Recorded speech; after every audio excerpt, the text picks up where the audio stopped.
সুন্দর দিন, চল ওই নদীর ধারে গিয়ে খেলি। হ্যাঁ রে, তুই ঠিক বলেছিস, চল ওই জঙ্গলে। আরে এই গাছটা থেকে এরকম অদ্ভুত শব্দ আসছে কেন? ভয় পেও না, আমি হলাম জাদুর গাছ।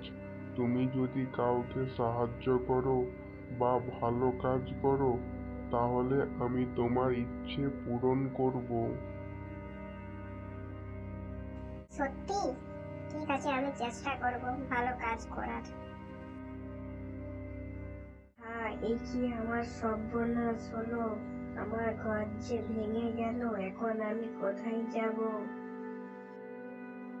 দেখো, আমাদের গ্রামের শেষ প্রান্তে যে বুড়িমার ঘরটি ছিল, সেটি ঝোড়ো হাওয়ায় ভেঙে গেছে। চলো আমরা সবাই মিলে তা মেরামত করে দিই।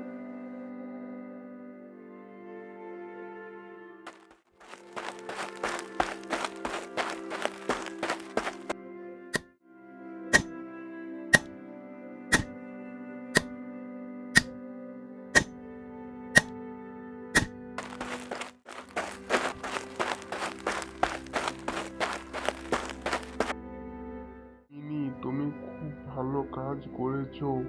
এবার তোমার ইচ্ছে বলো, আমি তোমার সব ইচ্ছে পূরণ করব। তাই আমাদের গ্রাম সবুজে ভরে ওঠো, নদীগুলো সব জলে ভরে ওঠো। বহুদিন আমাদের গ্রামে বৃষ্টি হয়নি। ঠিক আছে, আমি আমার জাদু দিয়ে তোমাদের গ্রামে বৃষ্টি করিয়ে দিচ্ছি।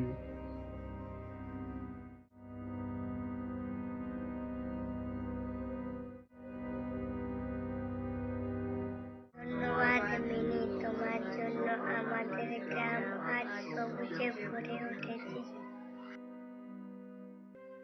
কিছুই করিনি, যা হয়েছে সব আমাদের সবার ভালো কাজের জন্য। আমরা সবাই মিলে ভালো কাজ করেছি বলেই তো জাদু গাছ আমাদের গ্রামে সবুজে ভরিয়ে দিয়েছে।